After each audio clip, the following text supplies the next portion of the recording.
हुजूर ने ऐलान किया जो जो हज के लिए मेरे साथ आना चाहे सब आ जाएं। ये सुन करके तकरीबन 1,20,000 सहाबा हुजूर के हज के सफ़र में साथी बन गए।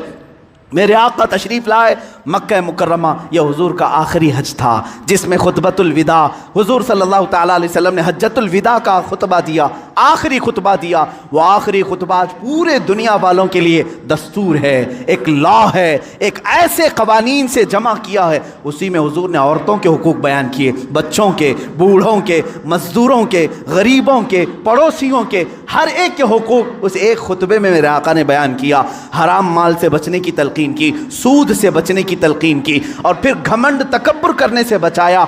हुजूर ने फरमाया तुम सब आदम की औलाद हो, एक दूसरे पर फ़ख्र ना करो, काला गोरे पर, गोरा काले पर, अमीर गरीब पर, गरीब अमीर पर, बल्कि मेरे आका ने फरमाया तकवा जिसके पास है वह अल्लाह के नज़दीक मोहतरम है। यह आखिरी खुतबा हुआ।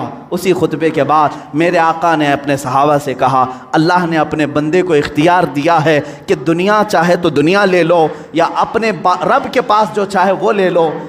उस बंदे ने अल्लाह के पास रहने को कबूल कर लिया है।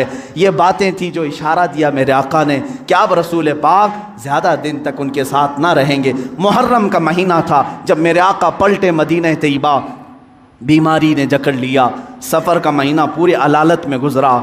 इस तरह की अलालत थी, इस तरह का बुखार था कि हुजूर पाक सल्लल्लाहु तआला अलैहि वसल्लम को बाज़ औक़ात सहाबा दोनों कंधे पकड़ करके मस्जिद में लाते थे। हुजूर पाक सल्लल्लाहु तआला अलैहि वसल्लम के पैर भी ज़मीन पर नहीं टिकते थे। इस हालत में हुजूर मुसल्ले पर आए और अपने सहाबा को देखकर मुस्कुराते भी रहे, नमाजें भी पढ़ाते रहे। फिर यही रबीउल अव्वल शरीफ का महीना आया। ये 11वीं हिजरी थी जब 12 रबीउल अव्वल थी। बाज़ रिवायात में 13 रबीउल अव्वल है। यानी अल्लाह के हबीब सल्लल्लाहु तआला अलैहि वसल्लम ने सबको जो वसीयतें करनी थी वो वसीयतें फरमाई। माँ आयशा सिद्दीक़ा के हुजरे में आराम करते रहे। अल्लाह के नबी सल्लल्लाहु तआला अलैहि वसल्लम को बुखार शिद्दत का था, बार बार मिसवाक तलब करते थे या पानी के छींटे चेहरे पर मारते थे और फिर कहते थे ये सकरात, ये नज़ा का वक्त कितना शदीद होता है, कितना शदीद होता है। माँ आयशा कहती हैं अचानक मैंने देखा दरवाज़े पर किसी की दस्तक हो रही है। मैंने कहा अल्लाह के रसूल आराम कर रहे हैं। हुजूर ने फरमाया आयशा वो कोई और नहीं मलकुल मौत इज़राइल है, वो किसी के आने के लिए इजाज़त नहीं मांगता। आज मुझसे इजाज़त ले रहा है, इसके बाद फिर किसी से नहीं लेगा।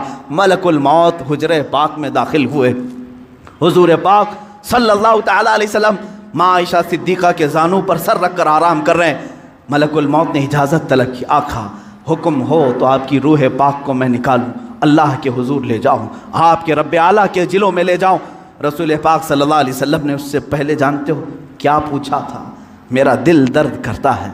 मलकुल मौत से सिर्फ इतना पूछा, ये वो वक्त होता है नज़ा का वक्त जिस वक्त बाप अपने बेटे को भूल जाता है, भाई बहनों को भूल जाता है, बल्कि अक्सर तो लोगों को अपना नाम तक याद नहीं होता। सकरात के वक्त जाओ लोगों के बिस्तरों के पास, हम कलमा पढ़ाते रहते हैं, कलमा आता नहीं, लोग बोल नहीं पाते। ये वो हालत होती है नज़ा की। लेकिन उस वक्त मेरे आका सल्लल्लाहु अलैहि वसल्लम मलकुल मौत से यूँ कहते हैं, ऐ इज़राइल ये जो नज़ा का दर्द है, क्या ये दर्द मेरी उम्मत को भी दिया जाएगा? क्या ये सकरात का दर्द मेरी उम्मत को भी दिया जाएगा?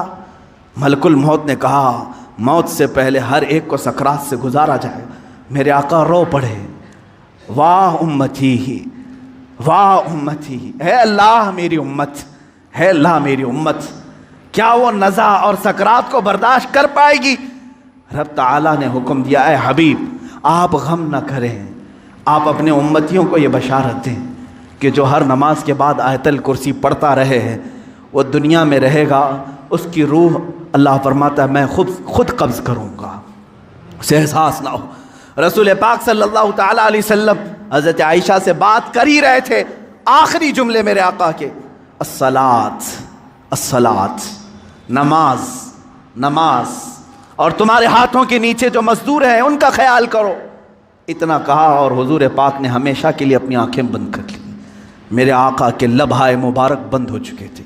हज़रत आयशा कहती हैं मैं बात करती रही, मैं बात करती रही, मैं ये सोच रही थी कि हुजूर अब बोलेंगे, तब बोलेंगे। काफ़ी इंतज़ार के बाद भी हुजूर बोल नहीं रहे थे। अब वो कभी नहीं बोलने वाले थे ज़ाहिरी अल्फाज। अचानक अबू बकर सिद्दीक़ हुजरे में आए। हज़रत आयशा बातें कर रही थी, हज़रत अबू बकर सिद्दीक ने देखा, पेशानी मुबारका को बोसा दिया और इन्ना लिल्लाहि व इन्ना इलैहि राजिऊन पढ़ा। हज़रत आयशा ने पूछा, क्या हुआ बजान? कहा, बेटी तुझे मालूम नहीं, तुम्हारे सरताज, तुम्हारे रफ़ीक़ हयात, हम सब के आका और मौला अपने रब्बे आला के हुजूर जा चुके हैं। हज़रत आयशा कहती हैं, पहली मर्तबा मैंने किसी को अपने सामने रूह कब्ज़ होते देखा, मैं तो ये महसूस कर रही थी कि हुजूर बुखार की वजह से चुप हैं, फिर बोलेंगे। सैयदा कायनात फ़ातिमतुज़ ज़हरा सलामुल्लाह अलैहा आई, वो ख़ानदान में तन्हा बाकी थी, हुजूर की सारी औलाद उनके सामने फौत हो चुकी थी, हज़रत फ़ातिमा अकेली रह गई थी। हज़रत फ़ातिमा ने हुजूर पाक के जिस्म नाज को देखा तो कहा, ए बारे इलाहा, ज़िंदगी में आज से पहले या आज के बाद इससे ज़्यादा कठिन दिन मुझ पर कभी नहीं आया, फ़ातिमा पर इससे ज़्यादा बोझल दिन कभी नहीं आया। जब फ़ातिमा ने अपने अजीज़ जान बाप को अपने सामने मौत की आगोश में देख रही है, रसूल पाक सल्लल्लाहु ताला अलैहि वसल्लम के सहाबा ने मेरे आका सल्लल्लाहु ताला अलैहि वसल्लम की एक के बाद दीगर ज़ियारत की। सहाबा की क्या कैफियत रही हुई, 14 सदियों के बाद आज हम रोते हैं मेरे आका की वफ़ात को सुनकर। वो आफ्ताब आलम हमारे दरमियान से रूपोश हुआ, वो महताब रिसालत गुरूब अगरचे हुआ, लेकिन आज भी जब वाक़यात सुनते हैं तो रोते हैं। सहाबा की क्या कैफियत रही हुई, यही कैफियत थी। हज़रत उस्मान तो किसी से बात करना ही छोड़ चुके थे, उन्हें कोई उठाता तो उठते नहीं, बिठाता तो बैठते नहीं। हज़रत उमर का हाल ये था कि वो नंगी तलवार निकाल कर कहते, खबरदार अगर कोई कह दिया कि मेरा रसूल इंतकाल कर गया, मैं उसकी गर्दन उड़ा दूंगा। मेरे हबीब का इंतकाल नहीं हुआ, वो अपने रब से मिलने के लिए गए, वापस आएंगे। हज़रत उमर मदीने में इस तरह घूम रहे थे। अज़ीज़ा ने गिराम वक़ार, रसूल पाक सल्लल्लाहु ताला अलैहि वसल्लम पीर के दिन इंतकाल फरमाए और बुध के दिन तक आपका जिस्म मुक़द्दस रखा गया।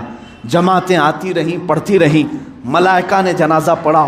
बुध के दिन मेरे आका सल्लल्लाहु ताला अलैहि वसल्लम को सहाबा ने उठाया और उसी हुजरे में जहाँ माँ आयशा सिद्दीक़ा का घर था, हुजूर पाक सल्लल्लाहु अलैहि वसल्लम की कब्र मुबारका खोदी गई, लहद बनाई गई जो एल शेप में होती है, हुजूर को पसंद थी, लहद मुबारका में रखा गया।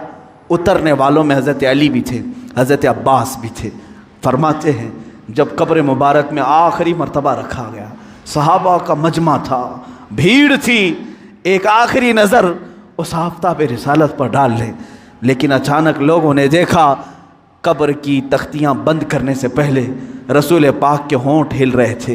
हज़रत अब्बास कहते मैंने कान लगाया, उस वक्त रसूल पाक कह रहे थे, उम्मती उम्मती रब्बिग़फिर लि उम्मती फ़इन्नहुम ला यअलमून।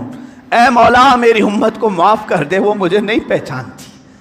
ऐ अल्लाह मेरी उम्मत को माफ़ कर दे, वो मुझे नहीं पहचानती।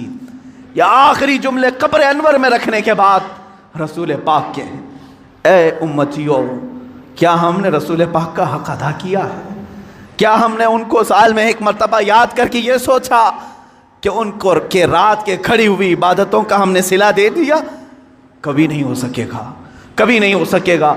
कब्र मुबारका बंद कर दी गई, हमेशा के लिए बंद हो गई, लेकिन लहद का वो टुकड़ा अर्श आज़म से भी अफजल बना। नफस गुम करदा मी आयत जुनेदो बायसीदी जा, वो कब्र अथर आज भी हम मुसलमानों के रूह की ठंडक है। वो हरा गुंबद जो रसूल पाक के मस्कन के ऊपर अपनी जगमगाहट बिखेर रहा है, वो करोड़ों आशिकों की आंखों का तारा बना हुआ है, हमारे दिल का सुकून है। ऐ मेरे अजीज़ों, आज हम जिएंगे तो इसी उम्मीद के साथ, इसी आस के साथ। मेरे आका ने आखिरी वक्त ये भी फरमाया था, जो जिससे मोहब्बत करेगा दुनिया में, क़यामत के दिन उसी के साथ उठाया जाएगा। अगर तुम आज अपने नबी पर जान और माल, अपने माँ बाप फिदा करने की बात करते हो, खौफ न करो, कल हम उठाए जाएंगे तो हमारे आका के साथ उठाए जाएंगे, हमारे रसूल के साथ उठाए जाएंगे। लेकिन जो लोग मगरिब के दिलदादा हैं और दूसरों की कैरेक्टर को अपना करके अपने आप को तबाह बर्बाद किए हैं, उनको मुबारक हो, वो उन्हीं लोगों के साथ उठाए जाएंगे जो फ़िरौन, हामान, शद्दाद, कारून, अबू जहल, अबू लहब, इन गुस्ताखों के साथ उठाए जाएंगे। अल्लाह रब्बुल इज़्ज़त मेरे रसूल की ज़िंदगी पाक को जब तक रखा 63 साल, वो रहमत थे, और आपकी वफ़ात भी उम्मत के लिए रहमत ही है, रहमत ही है। और अल्लाह ताला उनकी बरकत से उम्मत को अजाब देने से महफूज रखा है।